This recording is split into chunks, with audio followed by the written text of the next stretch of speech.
The Bob Murphy Show, episode 451.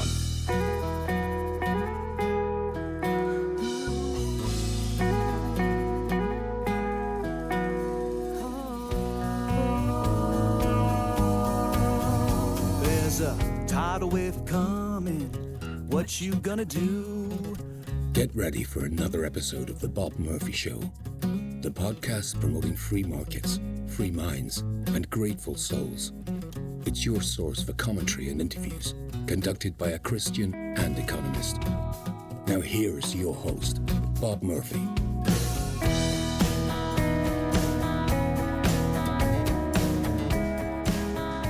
Hey everybody, welcome back to The Bob Murphy Show. Another crossover. This time, Adam and I are talking about various strategies for liberty, and we give our assessments of their efficacy or lack thereof.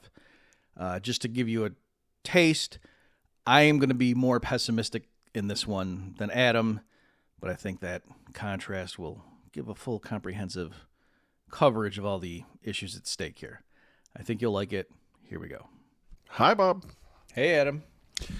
Good, sir. Hey, how have you been? Good? What about you? Excellent. Yeah, got that covered. Personality stuff. What are we going to talk about today? First, I want to explain my wardrobe. So people may have noticed on the prior episode, at least those of you who watched the video, we played a clip from the previous one at that point, and it was hard to tell that was a clip because I had the same shirt on, and so it kind of faded it in. And I just want to explain why that happens because, as folks may know, I have host several podcasts, and on two of the other ones, they have their customized backgrounds. And it's not that I go down to the local studio and each has a separate room and it's like, yes, this is the Bob Murphy Show. This is the Human Action Podcast. No, it's not like that. I have a green screen and those people put it in. And for this one, I don't use a green screen.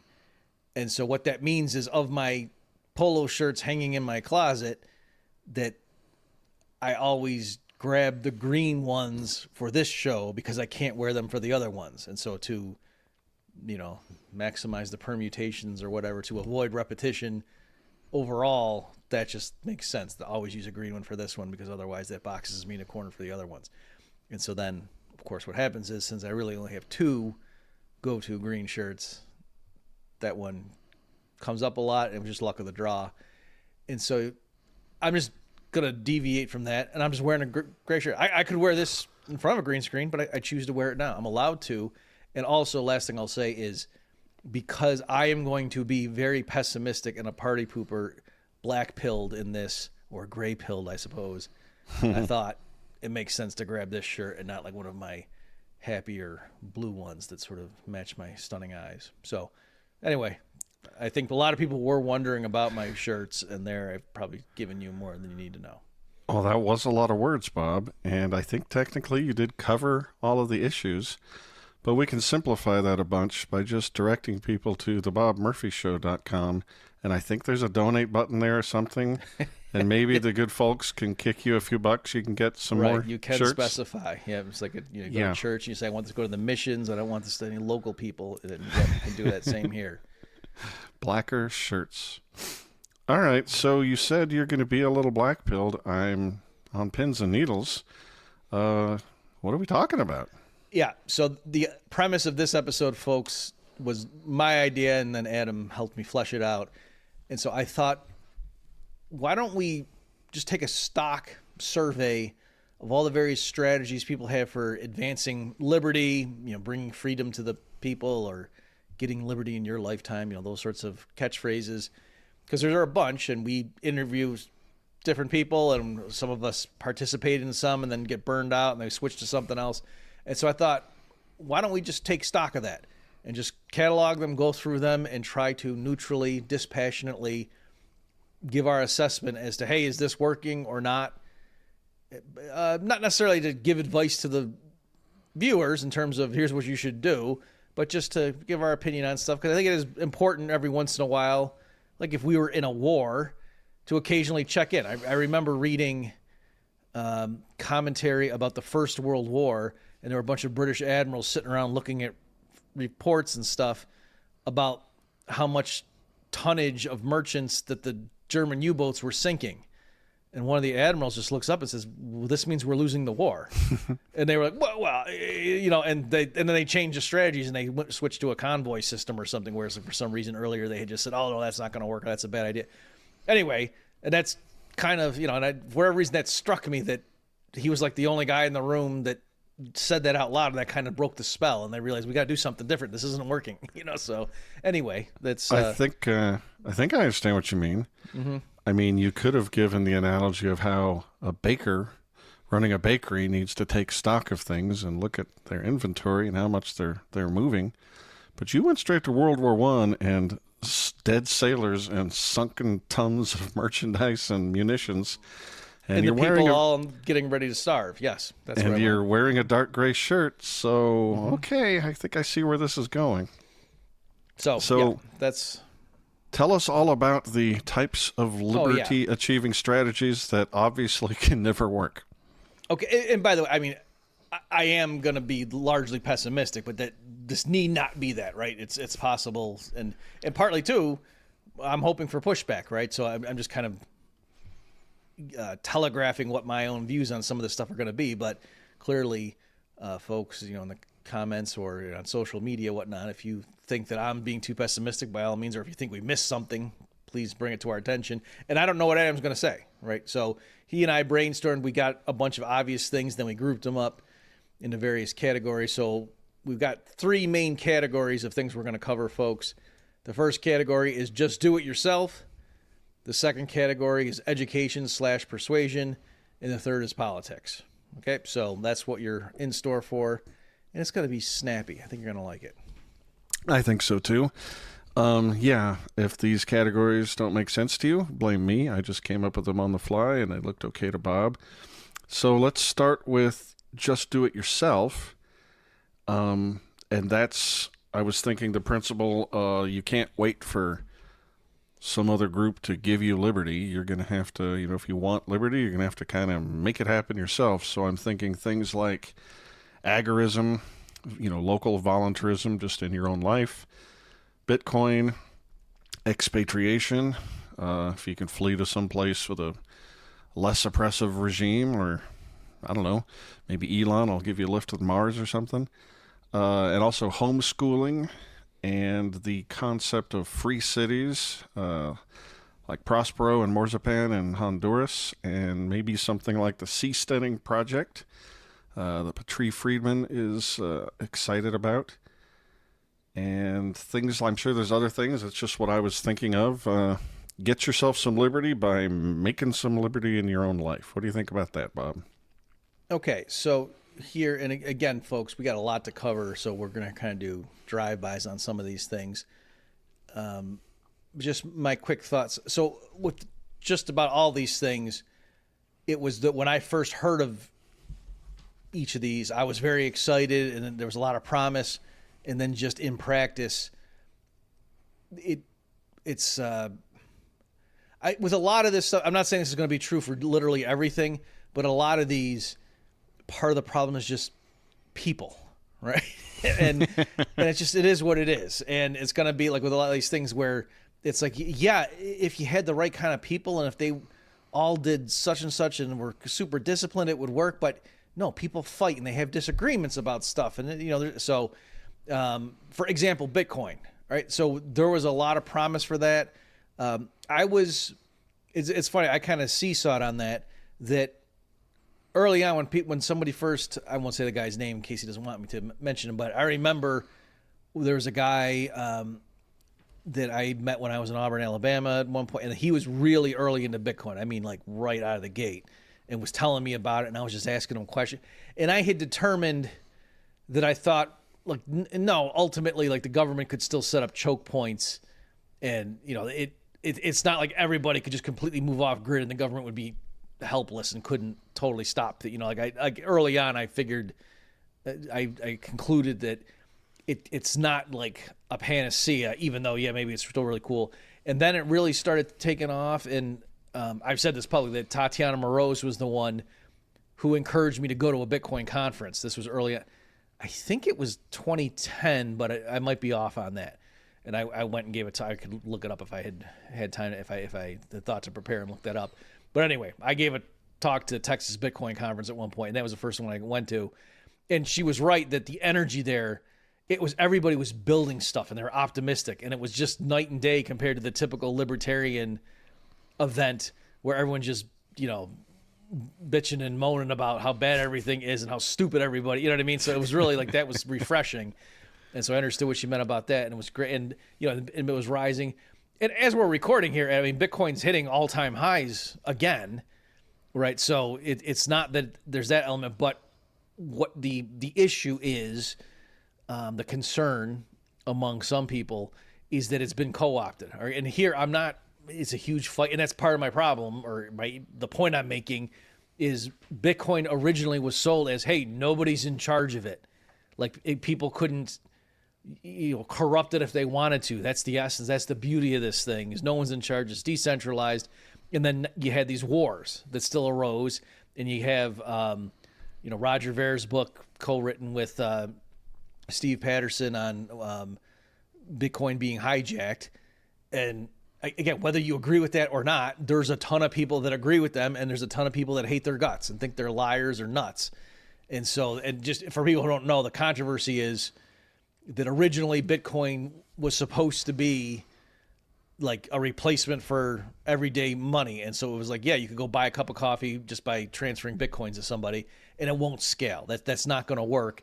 And so now Bitcoin is being touted in its current form as like digital bars of gold that are stored in a vault in Switzerland or something, and that it's kind of going to be the layer one that backs up other things that are pyramided on top of it that serve as the data. Like people are effectively trading claims on the underlying Bitcoins on some different blockchain, right? By this, you're referring to the Lightning Network and such things. Yeah, things like that. So anyway, and there's reasons with all these controversies, like both sides have a point. I understand why people of goodwill who, an initial idea sounded great, and then as people piled into it and then worked on it for a few years, and they realized, oh, wait a minute, they had legitimate differences about strategy, or, well, no, we should take it this way. No, we should do this. And, and then they just start fighting with each other. And then over time, it's, no, anybody who thinks this on this issue is a complete moron, blah, blah, blah, or evil, or both.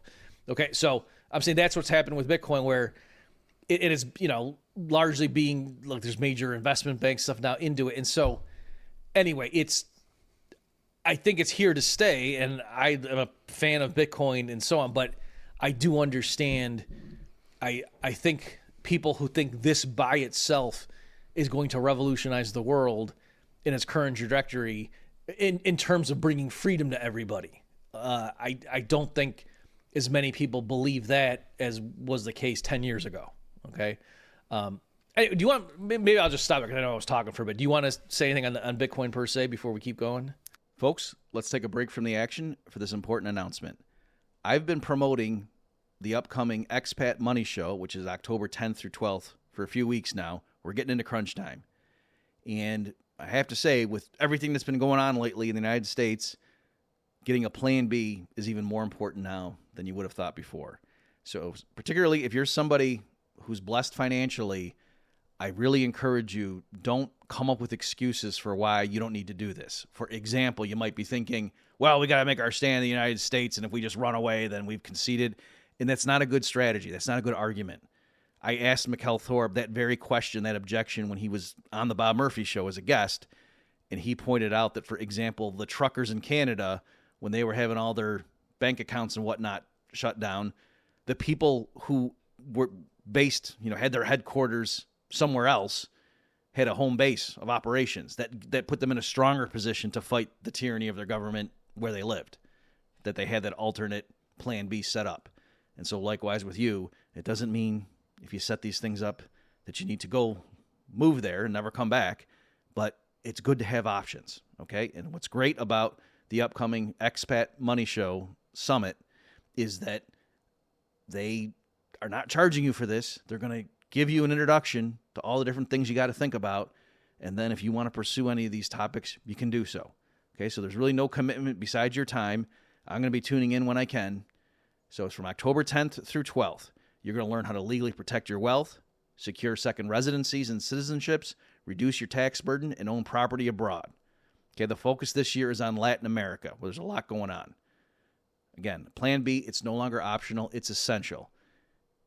Reserve your free ticket at expatmoneysummit.com. Once again, go to expatmoneysummit.com. It's October 10th through 12th. The clock is ticking here. Go ahead and sign up. No commitment except your time. I think you'll find it worthwhile. Okay, let's get back to the show.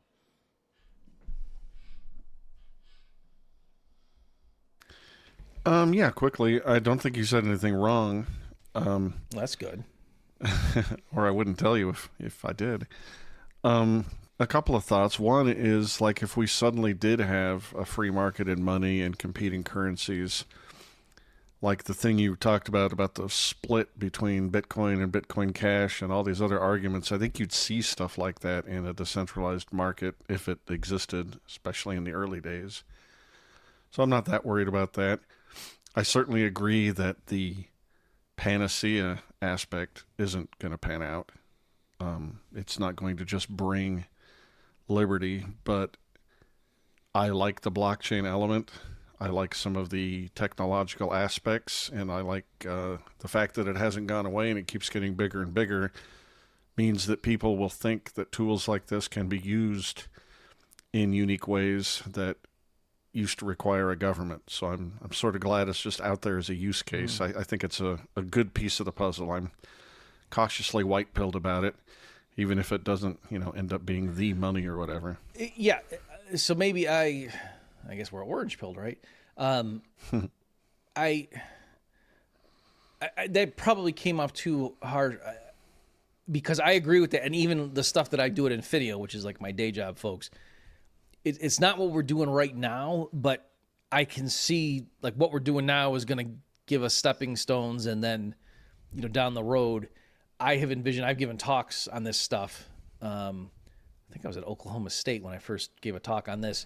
The idea of I would call them like judge bots or something, right? That you could have smart contracts deployed and just people around the world, and they could, they have some agreement they want to make with each other, and then you have some blockchain somewhere, and there's an AI system with smart contracts and blah, blah, blah, and they can each just lock up somewhere, the amount to be paid upon performance, and then this decentralized thing decides whether the other party complied with the terms, right? And you could just do stuff like, so it would kind of bring a rule of law to lots of people around the world, even if their local governments wouldn't enforce those contracts.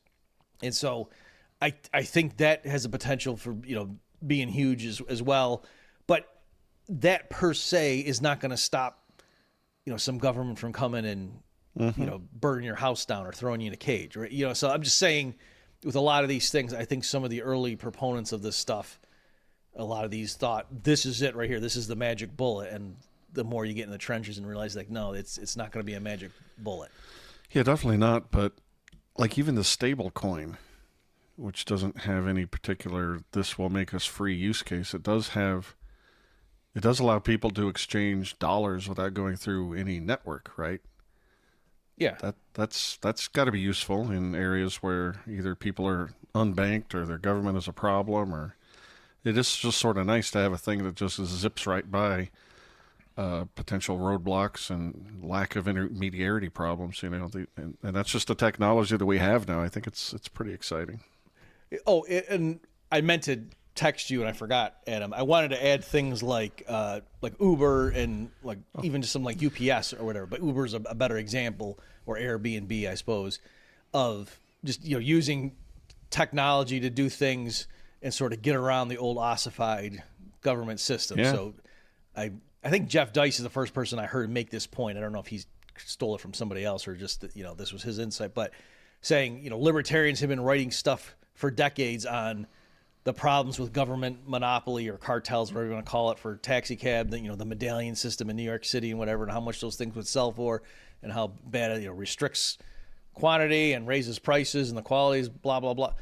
And then Uber just comes in and just goes around that and just did way more to show the average person this is what open competition in, transportation services looks like. And so and that did way more than any white paper from Cato or whatever, right? So, and I think with Bitcoin too, likewise, everybody now understands, oh, yes, you could have privately produced money. They might still think the government is better for various reasons or fair or whatever. But now it's not just like, oh, money has to be produced by government. Everybody knows that's not the case anymore. So clearly that's great. But again, so with all this stuff, though, I don't think, I guess I would say Bitcoin is like Uber, but with something more important than just getting from A to B, right? But it's not that anybody, I think, thought, oh, yeah, once Uber hits the scene, say goodbye, statism, your days are numbered. Like, no, it's just, oh, yeah, life's a lot better with Uber than before. Would you feel comfortable putting Uber and things like it, especially in the early days before the government knew they were there? Would you call that agorism and voluntarism? Because I would. I think this is getting around the medallion system and all the other stuff. Yes. Yeah, that's a good place to, that's a good umbrella. That was one of our labels that we had there, folks. Okay, yeah. And, getting back to the other things on our little list, free cities and seasteading is a little different because there's a politics aspect. Well, can I... So the seasteading one, that one is the biggest disappointment in my mind. Is I wrote a novel in grad school. It wasn't about seasteading per se, but it was about an island, and anyway, you carry that train of thought, and I was imagining cruise ships just getting bigger and bigger and whatever, and so eventually floating cities and things like that. And anyway, I recently had Patrick Friedman on the Bob Murphy Show, and he's pivoted, and that's we'll talk about. Are we covering that? Oh yeah, free cities. Okay, I'll do both real fast. So he pivoted away from seasteading. That was his baby, and he'd been working on it for years, and I just hadn't heard from him in a while. And I had checked in with him, I don't know, 10 years ago or something, and he was like, "Oh yeah, there's this engineering issue, right? There was just some practical problem." And so then I checked in with him more recently, thinking, well, surely they've solved that thing by now, right? And I don't know if they had or not, but that wasn't the issue. He moved on, and it basically came down to the economics of it, ironically enough, that he was just saying, no, I mean, it's really expensive to, or rather, you don't appreciate the convenience of land. To put it, you know what I mean? If you have to go create your land on floating water, it's really expensive in terms of how much you have to spend, per square foot of surface area. And that, it makes sense to do it on an oil rig or something where you just have this very dense, product that you're bringing to the surface. But in terms of just having a bunch of tax accountants go out and be floating around or on some floating platform or whatever, or if it's moored to the seafloor to get away from the income taxes, no, it just doesn't work. Particularly because, you wouldn't want to go move out there, you'd have to platoon them or something. So anyway, and he was coming up with saying it could conceivably work for medical tourism, right? If there's some cruise ship or some platform somewhere, and then, you had heart surgeons just rotated and did 1 month shifts because it wouldn't be very fun to live there. And then, everybody who needs the heart surgeries goes there, and it's, for a fraction of the cost because there's no regulations, international waters, blah, blah, blah. Okay, that conceivably could work, but it's not that you could just generalize that and say, people could go build cars there. They could go do, like I said, be a CPA and just go do it there, and then you won't get taxed. It's not worth it. It's too expensive to have people go live on a thing floating in the ocean somewhere. So anyway, so that was that element. And then, kind of all the more so with Mars, and they if you think it's expensive to build a platform, 100 miles off the coast, imagine trying to go to the moon. At least there's an atmosphere here. Oh, why don't we just all go to Iceland? I mean, no government's going to follow us there. Well, because it would suck. And guess what? Iceland's way more hospitable than Mars is, right? So, and it's closer. So anyway, there's just things like that. So I'm not ruling it out in the year 2200 or something that there might be, but I'm just saying it's in terms of the practical difficulty. I think people sometimes underestimate. Real quickly on the free city stuff. So again, this came up when I had Patrick on. So he pivoted, and he was saying there's various governments around the world that are open to the idea of some outside investors coming in, and they strike a deal, and they maybe they amend their constitution or whatever, and then you have a zone of relative freedom, and he was saying this is important because you get there's a lot that comes with being under the umbrella of a sovereign state. instead of just being a no man's land, and that there's a lot that happens there that you'd like to get, and so they had this company or organization called Prospera, and they were in Honduras, and it was looking good for a bit. But let me just, good AI summary. I typed in Prospera Honduras lawsuit, and the thing that pops up is an arbitration lawsuit is ongoing between Prospera, a U.S.-based company, and the government of Honduras after Honduras repealed a law that had enabled the creation of autonomous private charter cities. Prospera is seeking $10.8 billion in damages through an international tribunal. Okay, so it's not dead. And if Prospera, wins in this, then it's great, right? But the point is, like, the first real big example they had of this, what happened is then the people just elected, some far left candidate who hated, everything Prospera stood for. It's like, what? We're not going to tolerate this, and so there's a thing. I'm sorry, I'm taking too long on this, Adam, but where Patrick was pointing out, they had all this stuff about, like, putting the assets. There's a thing where the Honduras government, if they lose this lawsuit, it's like all of their assets that are related to other countries or things can be directed towards it, right? So there's this kind of interesting thing where they can pull out of those international, I forget what the term was, they can pull out of that system if they want to, so going forward, their assets aren't in danger that, if the international arbitration agrees with this lawsuit, then, Honduras checking accounts that are based in other countries can get seized and whatnot. But then other governments don't want to do business with them, including the Chinese Communist Party. Apparently, like they were trying to, cook up some deal where the Chinese were going to give Honduras some investment to, do infrastructure or whatever. And the Chinese communists were like, no, you have to be part of this international system where, if we to say you reneged on this loan we're going to give to you, then we have some recourse. And so anyways, it's kind of funny. Okay, so anyway, but you can see, I hope people can get why, that's not great that the real first big test of this, the government then turns on them down the road and they have a $10.8 billion lawsuit that's pending. Yeah, I've been there, visited briefly on the Tom Woods cruise, and they're still going. I wish them well, but having that choke point of being reliant on the host government is very worrying. And there's different use cases that have better and worse. Can I ask you? I guess I didn't realize you had been there. Like, how big is it? Very small. It's on Roatan, which is an island right off of mainland Honduras, and it's just a small piece of land on that island. A few commercial buildings and one impressive for the island, large high-rise that's both residential and commercial.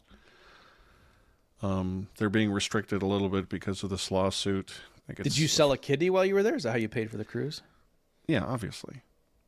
Joke's on them. It wasn't even my kidney. And my impression of that is these things are great. I wish them well. I hope people that are young and industrious can take a flyer on things like this, and I hope it works out. But much like with the seasteading, it just seems like it's a little bit early when you were discussing the economics of it.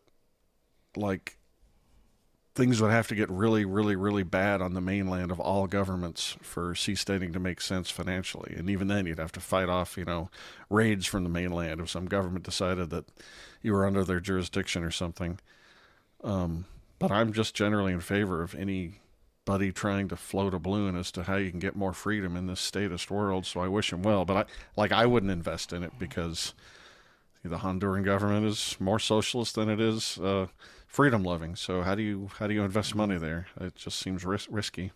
Yeah. By the way, I'm glad you said.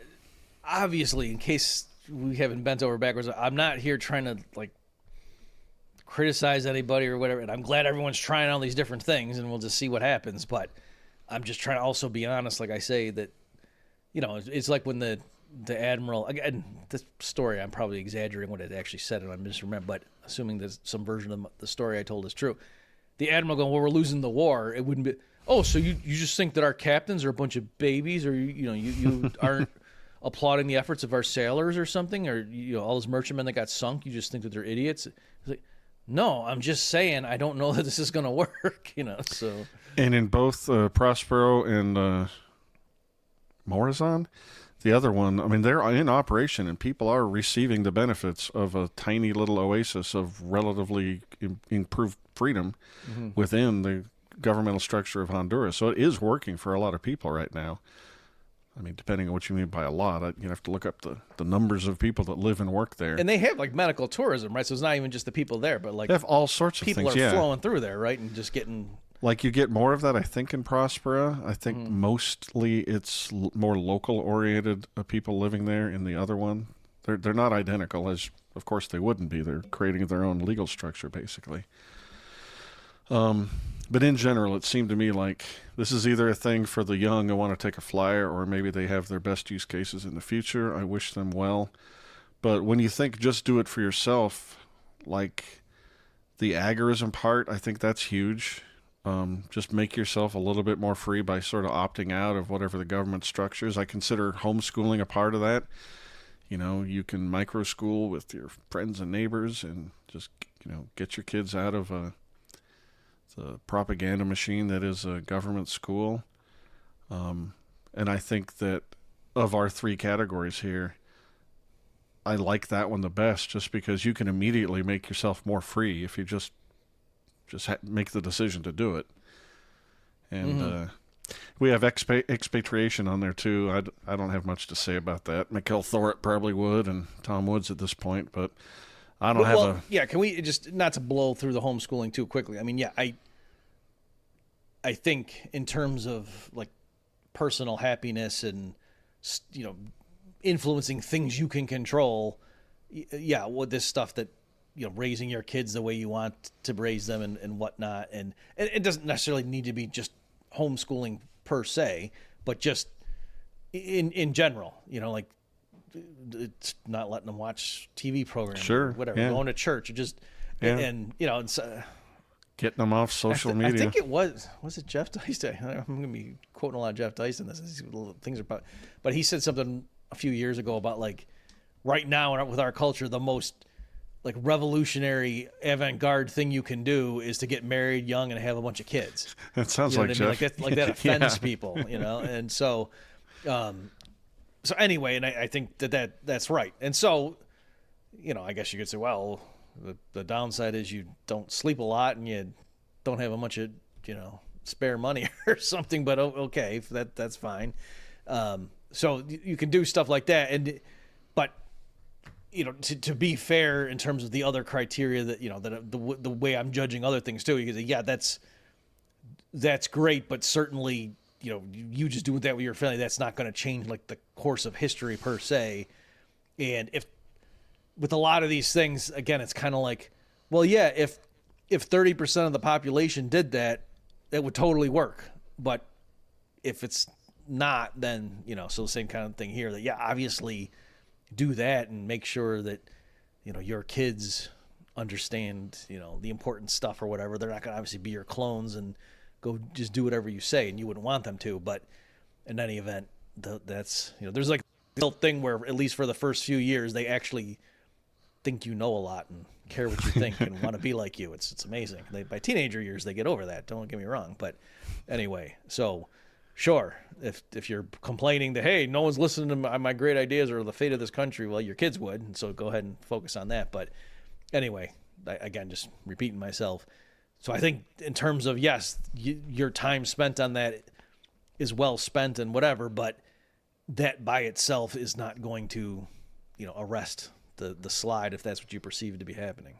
Well, not to worry, Bob. We have two more areas. The first was just do it yourself, and the second one, we're all about it. This is education and persuasion. And here I'm thinking about writing, lecturing, podcasting, things you're very familiar with.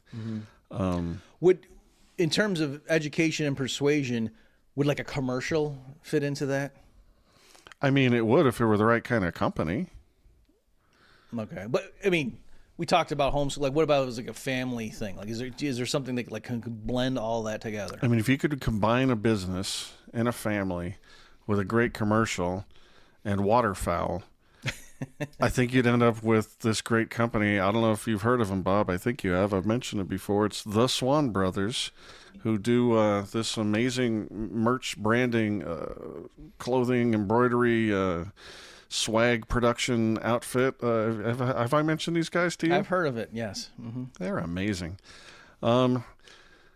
And again, I think it's either true or it isn't that you're going to be fiduciarily irresponsible if you're in charge of some school or some church or some business and you're not using the Swan Brothers to get your brand awareness up and using them to do your merch and your employees' uniforms if they do such things. And if you've got some event coming up and you want to promote it, maybe fundraise off of it, the Swan Brothers are great for that. They will build for you a merch store that is just slick as all heck. They will guide you through the whole process. You don't even have to do anything.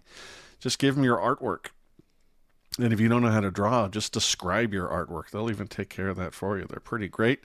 Just go to theswanbrothers.com/cross for these crossovers. And they will get your swag game up and running. Yes. So in terms of doing it yourself with others, agorism, go ahead and do it. theswanbrothers.com/cross. Be the change you want to see on coffee mugs. All right. Education and persuasion. So, this is broadly construed. We can even include memes in this. Yes. And I'm not even saying that sarcastically, that Yes. I think some memes have done way more in the last 5 years than, any individual book that I've written. Richard Dawkins was right. Yes. So yeah, we're talking about writing, books, podcasting, memes. But even more so, I think we'll be well on our way when we have non-ham-fisted libertarian themes in art and movies and music and TV shows and books. And then I don't know if you think this is worth talking about, but as we educate, do you have an opinion about the minarchism versus anarchism spectrum or schism, or I don't know how you want to think about it? Well, I do, but maybe just let me spend a moment just on the education question per se, and then I want to pursue that with you. So that's obviously where I landed myself, and my view is all these other things. The people who go into these various strategies, like, they have to believe in liberty and understand what is it that we're trying to get. Like, what would success even look like, and why are we even on this team, as it were? And so for me, just given what I think my skill set is and whatever, I thought, yeah, that's kind of where I'm going to focus on. Not because, with all these things, right? Like, if everyone just sat around writing economics books and doing podcasts on comparative advantage, that wouldn't work, right? But again, these other things, like, people wouldn't even know that we want to go do agorisms, do X, Y, and Z if, like, they never read a book explaining this is what a free society would look like, right? So it's kind of that trade-off. So I would say that.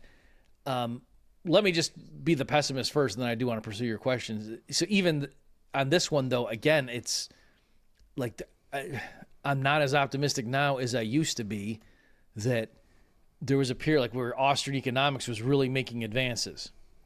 And like when I was at NYU, I remember people were the wisdom, the career advice that if you wanted to go into academic economics in the United States, at least, you wanted to teach for a living, and that's what you wanted to do, be a tenured college professor somewhere. The advice they gave was, do not advertise your Austrianness on your CV. And it was like a stealth strategy. And they said, just get it, like, do your dissertation on something boring and whatever, like, try to get something that doesn't, you can tolerate, but, don't do whatever, Murray Rothbard's 8 best reasons for anarchism or something, or even Ludwig von Mises' time preference theory.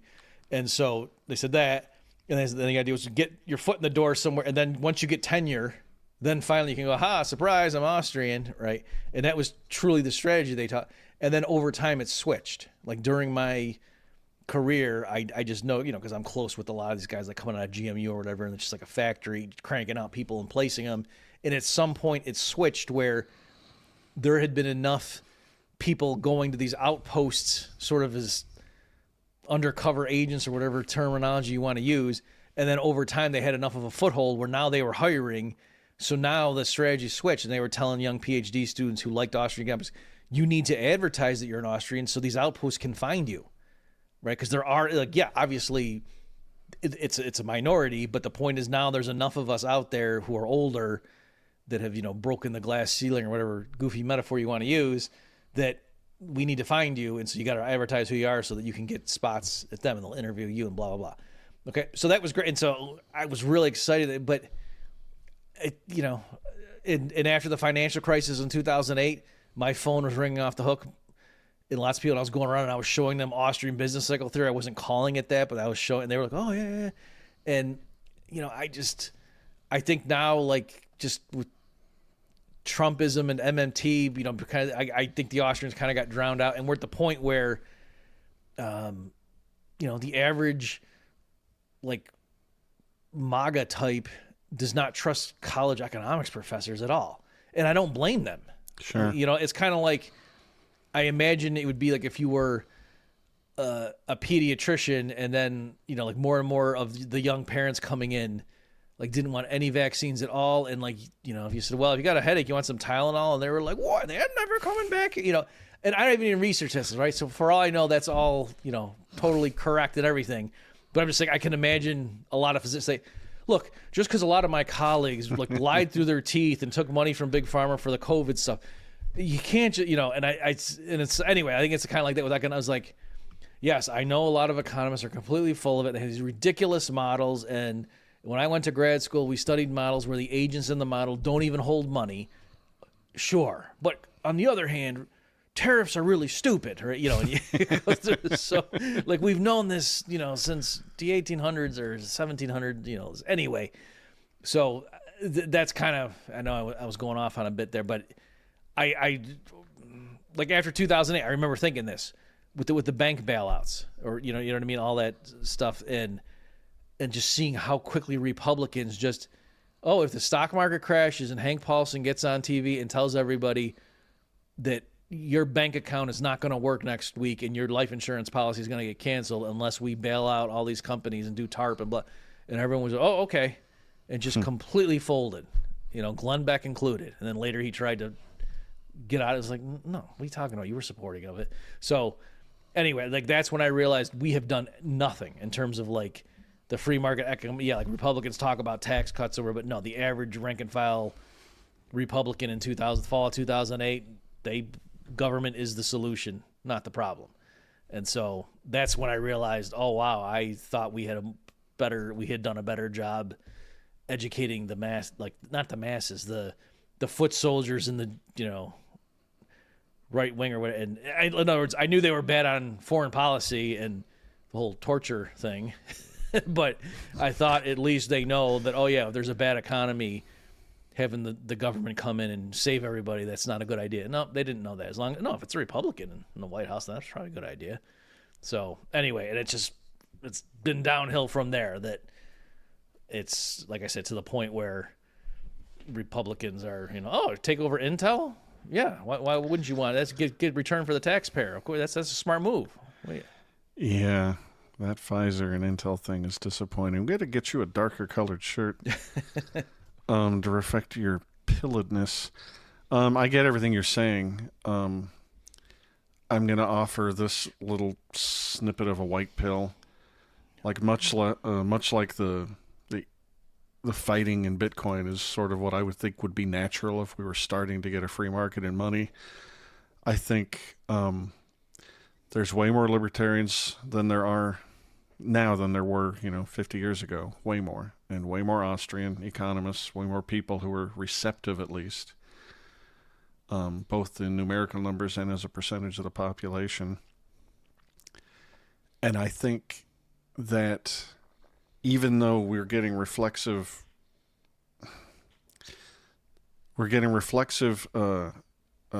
reaching to exercise government power from the right, because it's been done to them from the left, even in the area of economics and free markets and all that, this populist thing. I think what we're seeing now is a system in crack-up. The regime is not trusted by the right, at least, and by the middle. And I think that crack-up is going to make people look really confused for a long time. And something truly horrible might come out of that period of intense flux. But one of those things might be free markets based on Austrian theory. We just don't know that. To give you an intuition to make you feel better, channel Michael Malice when he talks about the destruction of the Soviet Union that seemed impossible until all of a sudden it happened. And I think this is like that. Since our ideas are out there and who knows who's listening to them, once things get goofy and bad enough, and enough people think that what the regime is saying when they say, trust me and give me charge of government power, I'll make it better, when that doesn't happen, eventually I'm hoping people will look around and go, oh, well, maybe we just need to make this whole thing smaller, and order will emerge from the bottom up rather than the top down, and maybe those libertarians are right after all. So I get my white pilledness from the fact that the system is broken such that it can change, even though it might well go in a worse direction. We don't know, but it could go in a great direction. That's in the field of possibilities. Okay, I know we have other stuff to get through, so I don't want to get bogged down too much on this. Right, I'm not arguing with you just because, no, I want to make it work. But even there, like, the more I read, like reading Scott Horton's stuff on just how bad the transition was, and like with all of the what do they call those guys? Shoot, the Harvard boys.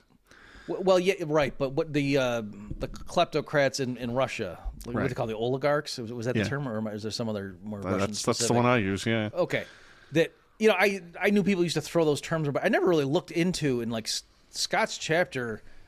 I guess it was from Provoked. He let me read it just to make sure the economics made sense and everything. I didn't realize how bad it was. It's terrible. Yeah. And just like some of the corruption in terms of huge companies just being gifted to people for like pennies on the dollar and just crazy stuff. And anyway, like the increase in or the decrease in life expectancy over a short period of time and whatever. I kind of knew like, as the Soviet Union was collapsing, and then they were open to ideas from the West, and I thought, okay, great, we're going to send some people over there, teach them about free markets, and they're going to privatize some stuff, and this should be great, right? And maybe some bumps in the road. And no, it was bad.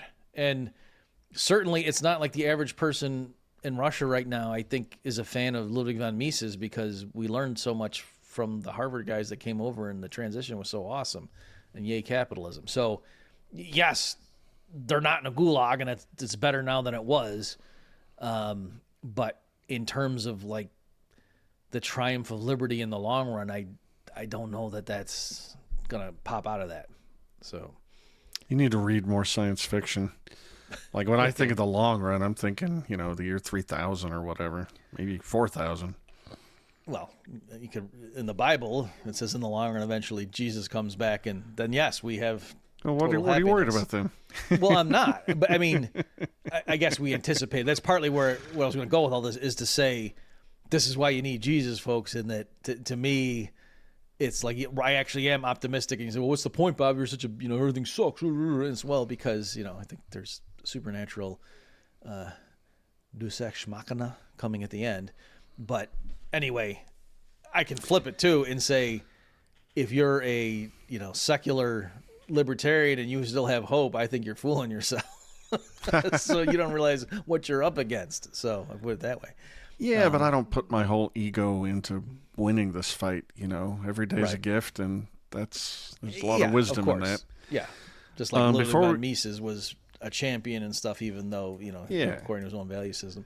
Okay, do you want? So I kept ignoring your question. Do you want to return to the minarchism versus anarchism thing? Yeah, I mean, just real quick. I think a lot of people fight about it, and it's kind of dumb. I think if we're talking about persuading towards liberty, you just want to make the argument that the state should be smaller, the sphere of its influence should be less, and the sphere of private influence should be greater. And anybody who's interested in, reading libertarian theory, political philosophy, and whatnot can make the distinction as to how small that government sphere ought to be, and whether it makes sense for a monarchy, if that could be stable, that's great. But if you're just trying to move things in the right direction, just move things in the right direction without arguing about whether we must win the argument about whether a small state or no state is the thing. I think from where we're at right now, just talking to people and persuading. Again, I think a lot of this stuff should be done in movies, not white papers, in which case, you should never even be saying these words.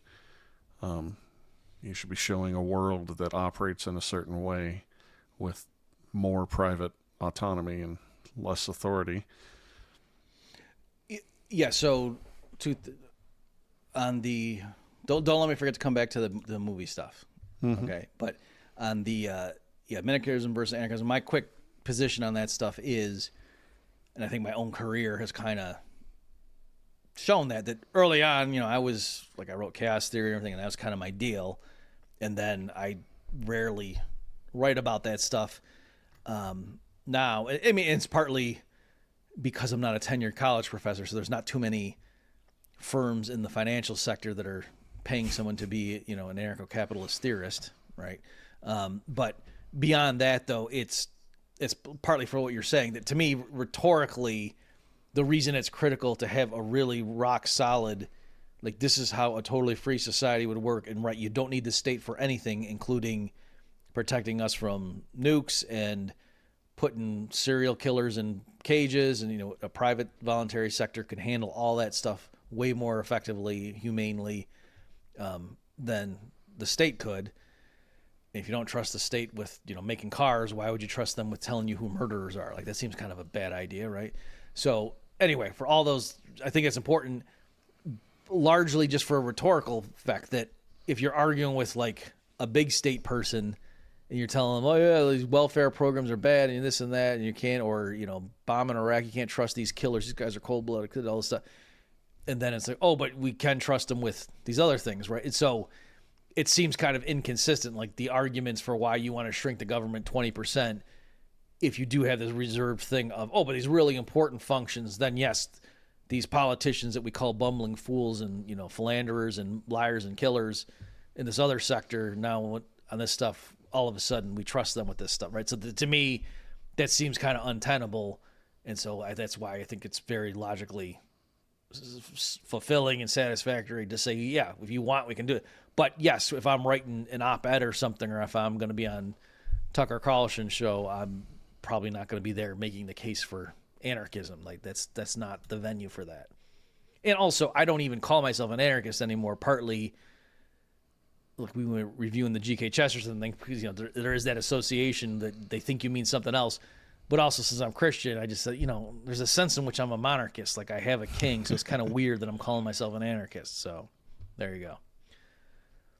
Fair enough. You did not want me to let you forget about movies. Right. And so I think that the popular culture, that's a place where I guess libertarian, for lack of a better term, in terms of what we're talking about, just gets crushed. And it's better now than it was before. But I mean, it was just such a given that in Hollywood movies and things, you and me growing up at it, that the corporations were always the villains and whatever. Like, to me, that was the amazing thing of The Big Short, was that they had people betting against the housing market were the heroes in that movie. I was like, yeah, this is amazing. They had to cast like a bunch of hunks and everything to make it work, but still, I was like, that's amazing. That normally that wouldn't, it's not like Michael Douglas or Danny DeVito and other people's money were considered, the start, like the heroes, right? They saw that company was way overvalued, and it would make more sense to rip it up and sell the pieces off to the highest bidder. I still love Danny DeVito's speech at the end of that movie. I think that's just great. So would you say, who cares? Is that what he said? Something? Yeah. I mean, amongst other things, he didn't. In response to, Gregory Peck, or is that the guy? Yeah. So, but I want to clarify too. I don't just mean like someone explicitly setting out to write a libertarian novel or a movie. Like, it's even like the Godfather, the scene where Michael says, "Now who's being naive, Kay?"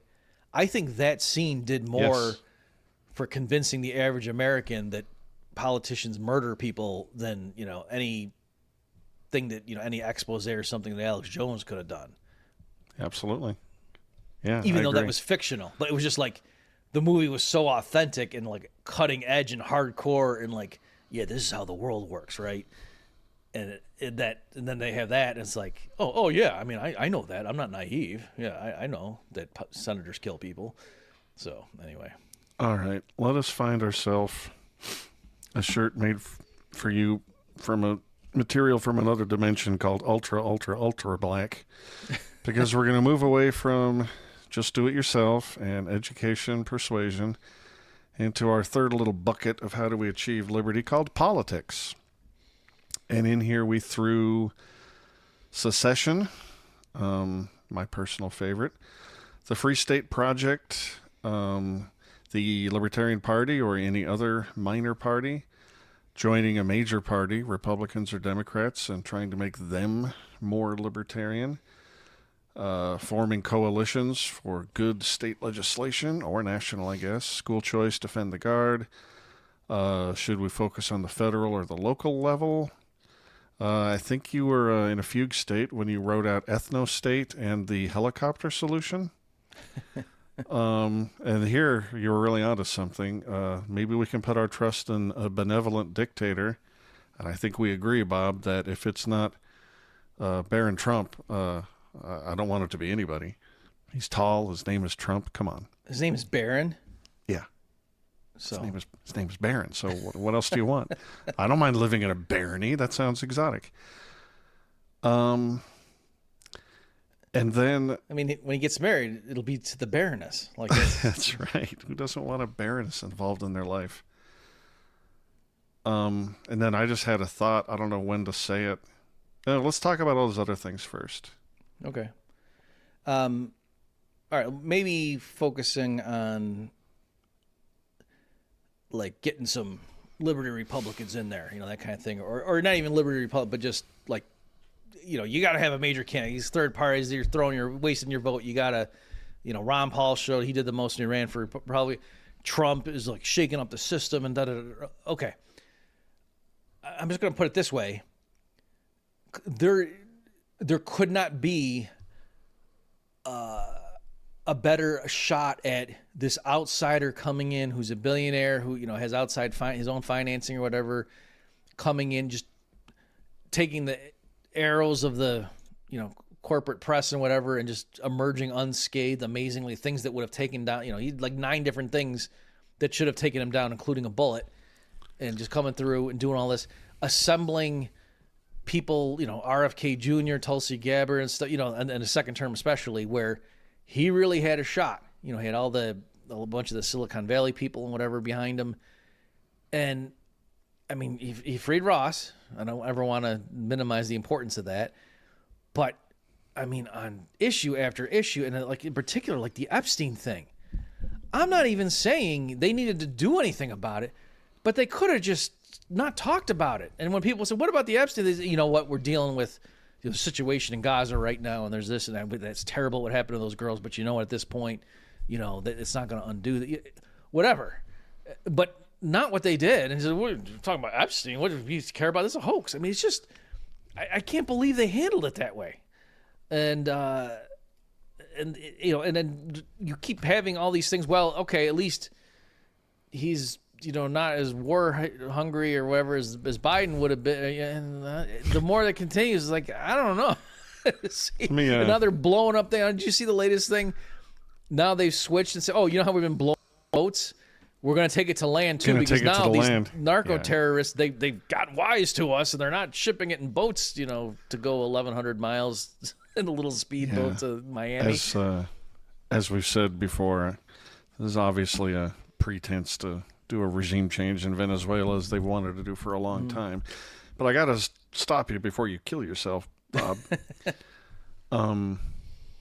People who thought Trump was going to come in and save things didn't take the problem seriously enough. It was impossible that could have happened.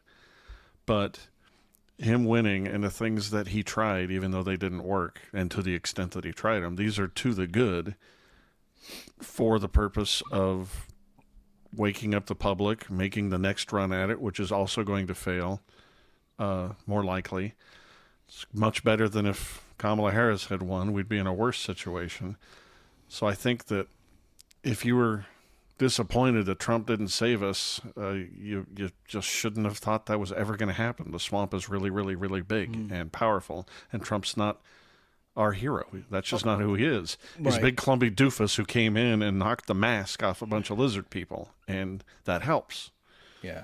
Also, too, with what they did with Massey, or are doing with him. Yeah. Again, I could totally get it if they were just like, he doesn't understand. Like, it would be great to be. You know what, though? If everybody were Thomas Massey, he wouldn't be in this mess, right? He could have handled it like that.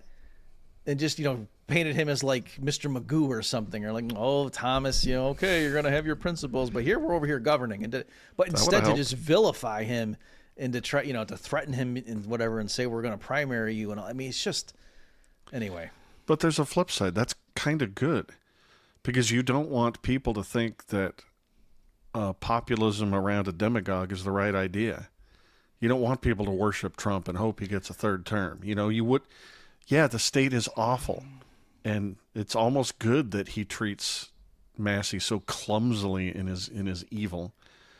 But, I mean, fair enough. But I guess my point is, for people who thought that was a possible avenue, I'm just trying to show that, no, you can't say, okay, next time we'll get it right. When we have some outsider candidate come in who assembles people from across the aisle, and he's got a coalition of powerful people. He's got Elon Musk on board, the richest man in the world, who's going to reform government top to bottom. And instead we push through the big, beautiful bill. When he could have easily taken all that momentum and done some, incredible stuff, and he didn't. And instead just squandered much of it. So that's kind of what I'm. And so anyway, but if you were going to underscore, like you and I were never, I wrote my Texas secession thing years ago. This because I thought, there's no way to do. But I'm just saying, I actually held my tongue, not because I thought Trump was the savior of humanity, but I was thinking, I might look a little bit whiny if right now I'm saying, no, guys, I'm saying secession's the only thing because. Like when Trump is crushing people, and look at these guys, Elon coming to doing Doge, and they're going, let's see what's going on here. This is talking about getting rid of the Department of Education, that I kept my mouth shut, and then now I feel comfortable saying, this isn't working, guys. This isn't, so. Yeah, I mean, ultimately, I think secession has to be the real answer, but that doesn't mean I'm sorry that the Trump experiment wasn't taken, like that shot wasn't taken. I wanted it taken. And I want the next one taken, even though I think it's going to lose. And all those things we listed, Free State Project, libertarianism, or the Libertarian Party trying to do its thing. I'm happy with people pushing on all these levers, hoping we get somewhere. But if you ask me in my heart of hearts, what's going to make more liberty long-term for the most people, it's not going to be the use of state power. It's going to be the shrinking of it.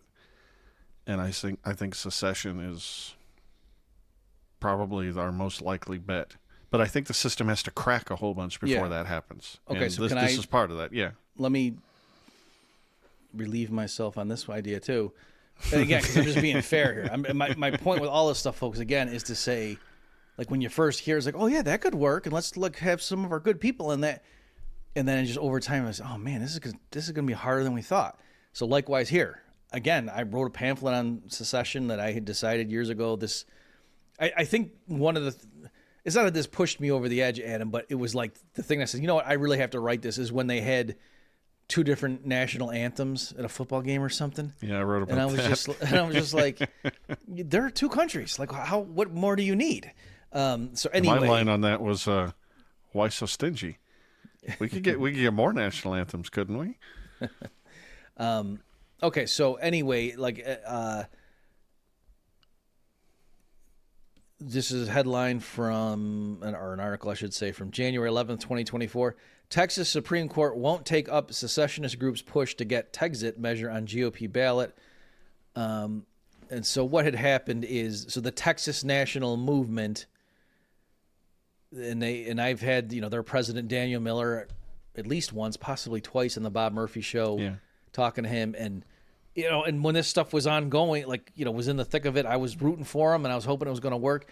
So the deal was they were trying to get a secession measure just on the primary ballot for the GOP in Texas, the state level.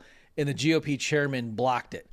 And Daniel told me that they had, internal polling and stuff they were doing. And they said, the reason the Republican Party is not going to let this get on the ballot, or it's not even the primary ballot, just to be clear for everybody. It's not like in the general election, but just the GOP primaries to have this question. Because it wouldn't be binding. It wouldn't matter. It wouldn't do anything legally. But he was saying, we've got, our polling suggests that it would win overwhelmingly. I don't remember by what margin he said, but it would be decisive. And he was saying that would be embarrassing. And, part of my interview with him was to say, like, to whom? Like, what? And, like, who would, anyway, and he was explaining, and he gave a good answer. I don't remember enough, I don't want to say, but it was sort of like they wouldn't look cool for the people in Washington or whatever. Like, it'd just be awkward. And so He should have said it'll be inspiring. Yeah. That's what you would hope, right? Right. So in any event, no, but I mean, he was trying to explain, like, why is clearly this GOP chairman, Matt Rinaldi, in Texas, was Right. quashing this. And so Right. anyway, they had gotten 139,000 signatures. And so the way that the GOP, and there was some thing in Texas law where there was some formula about something like the gubernatorial election or whatever. So they got way more signatures than was necessary to get this thing on the primary ballot. And so but the Republicans wouldn't allow it. And again, Daniel was telling me they can't allow it because it would pass overwhelmingly. They just couldn't let that happen. And so they said, no. And so they had to throw out their signatures saying like, you got some, electronically, it's got to be wet ink signatures.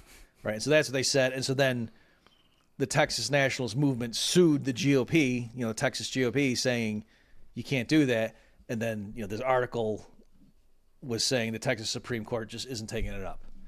Right. So that died. And so, that doesn't mean Texas secession won't happen, but I think you're right. And it's part of the goal. And I've had other people on the podcast or whatever and partly why I wrote my thing on it was to say, we want to get these wheels in motion and have debates in public forums and talk about stuff like, well, what do we do with military bases? What about Social Security? If Texas were literally to secede, there's a lot of practical stuff.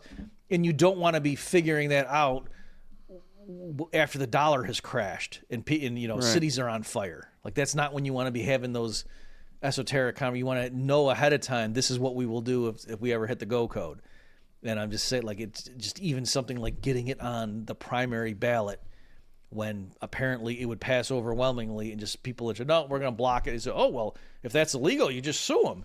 And the Supreme Court not taking the case and explaining why, yes, your lawsuit has no validity. So, no, we're not taking the case. And it's just, okay, well, all right. Good thing we're free. So, Yeah, my only response to that is, again, on the time horizon I'm picturing, I don't expect to get there, but pushing in that direction is just still the right thing to do. what I'm saying to you, Adam, is Jesus is going to come back before your ideas are going to work. That's all I'm saying. It's funny, me being the atheist, but you read Solzhenitsyn's Gulag Archipelago? I didn't read the whole thing cover to cover, but I read a lot of it, yes. Well, one of the things that struck me when I read it a handful of years ago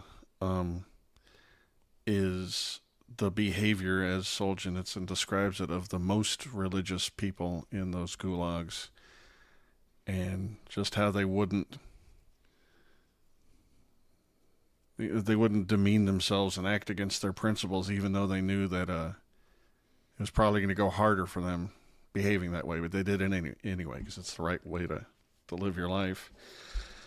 And when it comes to liberty and libertarianism, I don't push so hard that I'm going to break my back and curse God's name, but I'm going to push in this direction because I think it's the right thing to do, and I'm going to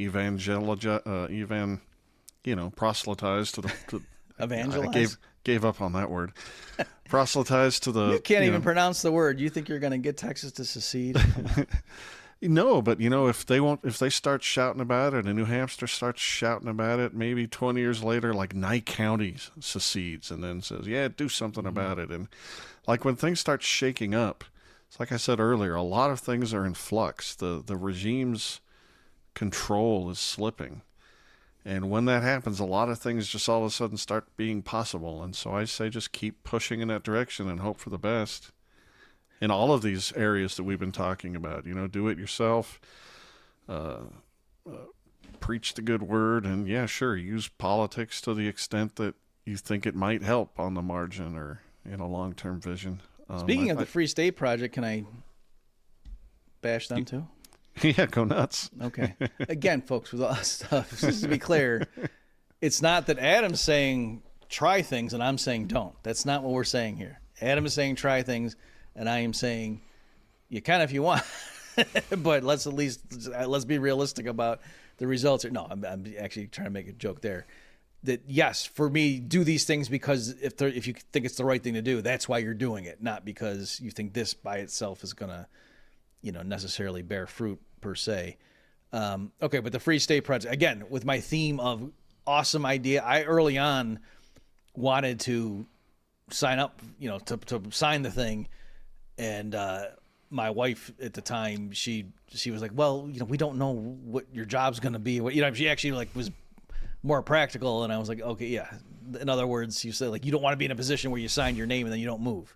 Right. So for people who don't know, the idea was, it was founded in 2001. I think it was Jason Sorens. Is he the guy? Yeah, it was his idea. And they were going to first, have at first the location was to be determined. And the point was we're going to get 20,000 libertarians and we're going to select a location and we're all going to move there with a 5-year window. Once we hit the 20,000 threshold of people signing this thing saying I'm going to move.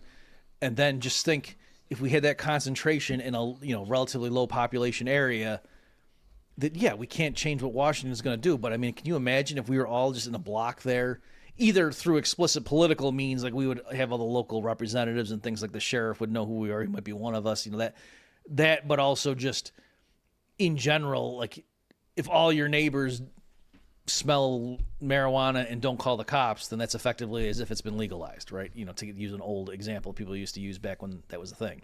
Okay, so that was the idea.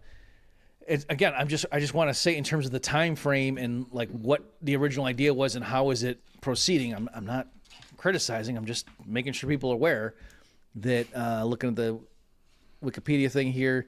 So one thing I do remember is when they picked New Hampshire, there were a bunch of people that thought that was a mistake. And they said, no, New Hampshire's too big because if we only get 20,000 people there, they're going to be diluted. If we had picked some other place that was more, out in the boondocks, that then 20,000 people moving there, they would have had more presence. But the trade-off was, but New Hampshire's really nice and it'd be nice to live there, So, okay. So anyway, as of February 3rd, 2016, 20,000 people had signed this statement of intent. Okay, and so what they were agreeing to was that within 5 years, the 20,000 people, in other words, you weren't supposed to move. You were signing this thing. It was like an assurance contract that once this thing hits 20,000 names, then we all have 5 years to move. Right? So it was realistic. I wasn't saying we're all going to move within 3 months or something. It's realistic people could have jobs. They got to sell their house and whatever. They might have kids in school, but that was the deal. Okay, and again. February 3rd, 2016, they've got until February 3rd, 2021 to get 20,000 people. And then this Wikipedia article saying, as of May 2022, approximately 6,232 participants have moved there. All right, and they say varies estimate, maybe it's as high as 9,000 because some people didn't do it officially. But the point being, it's not half of what the original goal was supposed to be. And there's other anecdotal thing too that Eric, the leader of it right now, he just tweeted, I don't know if he wants me saying this, but he tweeted a thing saying how he had been stopped. He had flown international. I forget where he was coming back from, and customs stopped him, and they're asking him all about, what's this Free State Project? Do you advocate violence or anything like that? And he's like, no. And I was just, of course, trolling as I'm wont to do it, and said, did they show you any Jeremy Coffin tweets in rebuttal? And he was like, no. So anyway, I'm just... saying with a lot of this stuff, and this happens a lot where I'll be making some point somewhere and I'll have an asterisk and say, except for Jeremy Kaufman. Okay. And so anyway, it's, if people don't get the inside jokes, it's not worth bringing up. But my point is just that, this idea, last thing I'll say on this is I know people that moved there early on and they left because there were just a bunch of obnoxious libertarians. They just couldn't live there. I'm not saying the whole project is a failure and people are going to get mad or whatever with all this stuff. I know Bitcoin maxis are going to like what I said at the beginning with all this stuff. Again, I'm not saying each of these things up. I've just rendered my opinion. Everyone should stop doing that. But I'm saying again, I was one who had to be talked out of putting my name on that list originally because I thought, oh, this is awesome. Like, this is a win-win. Like, you can still do the other stuff and we can all move here. And I'm just saying, in practice, I was surprised that I knew some people who had moved there. They were liberty activists and whatever, and you would think, and they had to leave. And I said, why? And they were like, well, because of these 4 people. And I was like, oh, yeah, I know those people. I could see why you wouldn't want to live down the street from them. So there you go. To defend the Free State Project, if you ask them, they will point to a bunch of victories legislatively. I think they have a convincing case that they punch way above their weight. They don't traditionally use the Libertarian Party as their vehicle. They use the other ones, and I think they're pretty politically savvy. And again, it's interesting. Like, one of the differences as we're having this conversation, Bob, is you were way more excited than I was early for all these things, and now you're way more deflated, which means it's like an expectations thing. And that doesn't bear on anything. I'm just pointing it out. Because I think you just have to keep plugging away and not, like, if we ever get there, I'll be pleasantly surprised. Okay. So so what you're saying, you're like, yeah, I just never expected libertarians to do anything, and so I'm not disappointed. I couldn't be. Kind of. That's right. It's a little late, so I'm just going to punt on the last topic because it's way too big. So my closing comment is something like, grab every knob and pull every lever that you can to shrink the power of the state in general and expand the sphere of your own liberty as much as you can. I just joined Spike Cohen's group. You Are the Power. Yeah. Oh yeah, I'm glad you brought that up. I forgot to mention that. Because like he ran for VP in 2020 underneath Joe Jorgensen and immediately decided I can do way more good just helping people in an individual basis free themselves from oppressive government. And he's got just a string of victories under his belt already, and it's real early. So I advise doing things. Real quick, just for people, it's stuff like with child protective services, like really egregious cases where the kid had some medical condition, and then some physician somewhere looked at him and said, "Oh yeah, the parents are abusing the kid," and then the parents can't even get the medical records to like prove that no, this is a medical thing or whatever. And then his group just comes in and they analyze the heck out of it to make sure, yep, we understand the situation, and then they just publicize the facts, and people just start emailing the relevant people, and all of a sudden they do the right thing, because they don't want the scrutiny. So it's just stuff like that. Yeah, and I think eminent domain is another big one. But the Child Protective Services one is so egregious because every actor in the chain of accusing some parent of being abusive and taking their kid away, every actor in that chain gets paid. They're incentivized to claim abuse even if there's no evidence for it, to the point that you'll have these actors camped out outside of hospitals just looking for something that looks enough like abuse that they can get involved, and their department gets money for it. It's perverse. Anyway, so do things like that. Push on all doors that appear like they might budge, even though they might not work. I don't think they'll work in my lifetime. I just think that's the human condition is to be free, not tyrannized, and so we should all be pushing in that direction. Okay. Thank you. I don't disagree with anything you just said there. And thank you for remembering Spike. You're right. That I just interviewed him, and it's a travesty that I forgot to bring him up. Maybe it's because I wanted it to be, I was just poo-pooing everything, and that there's no way I can poo-poo that So that could be. I'm half joking and half serious. Like I wonder, like, oh, geez, Be a tough one to throw stones at. Yeah. right? Did my subconscious or something shield myself from that one? Okay, so again, I'm Christian. I think in the long run, God works everything to good for those who love Him and that sort of thing. And so I'm optimistic in that respect, but I'm not being facetious or cheeky when I say I do think people who don't have that view and who are like, oh no, I think things are going to be all right, and eventually, I don't think you realize what you're up against, or I think you have too high an opinion of humanity, like left to its own devices, put it that way. And so what I will close with is, I think the world that my kids are going to be adults in is going to be one where huge multinational corporations have merged with the governments of the world that are much more splintered than. Like the U.S. government, I don't think is going to be as powerful in the year 2050 as it is right now, relative. And it's going to be a more multipolar world where large companies with robots, run by AI and whatever, and drones just all over the place, complete surveillance state. But there will be groups of people that are very savvy, and there'll be like, loose coalitions of people, and they'll have ways of encryption and whatever, and be, off-grid transactions and things, to have their like little oases of freedom. And the only analogy I can come up with is like Morpheus's ship in the Matrix movies. And like, yep, they knew what was going on and they're cool and but I think that's what it's going to be like. And I don't think that's a particularly optimistic picture of the future, even though, there's a lot of cool, oh wow, he's in a ship that can fly. That's awesome. That is cool. But look at where they're flying around to and stuff. So anyway, I'm confused. I always assumed you were raising your kids to be the next John Connor, not this other movie franchise.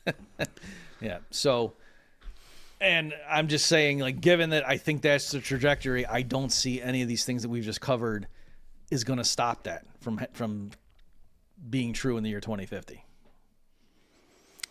Yes, but this podcast episode will survive, and it will be the seed from which a whole new society is germinated, so fear not. And this was the point at which Bob angered every single libertarian alive. That's right. They're forming a mob to come get you. He brainstormed ahead of time and said, I want to anger every single person. And he knew he couldn't say anything negative about Spike Cohen's project, so he conveniently forgot to bring it up. Didn't hear you say anything about Stefan Molyneux either. All right, Bob, this was awesome. Ladies and gentlemen, if you care about your business or school or church or organization or self, please go to theswanbrothers.com/cross. Put your name in the field, and some fine, helpful Swan Brother will contact you, see how they can help you out. Go check out thebobmurphyshow.com to see Bob's other episodes without me, which are all sad and gray and dim. And come to my show, Haman Nature. Look for it on YouTube or in your podcast catcher. Use quotes, unless you love Michael Jackson songs. And check out my scribblings at my Substack, hamannature.substack.com. Say one last depressing thing for our audience, if you would, Bob. I don't need to worry about anyone getting mad at me because no one listens to these episodes anyway. That was perfect. All right, Bob. We'll see you next time. Ladies and gentlemen, thank you for your attention. You've just experienced another episode of The Bob Murphy Show, the podcast promoting free markets, free minds, and grateful souls. For more information and to subscribe to this podcast, visit bobmurphyshow.com.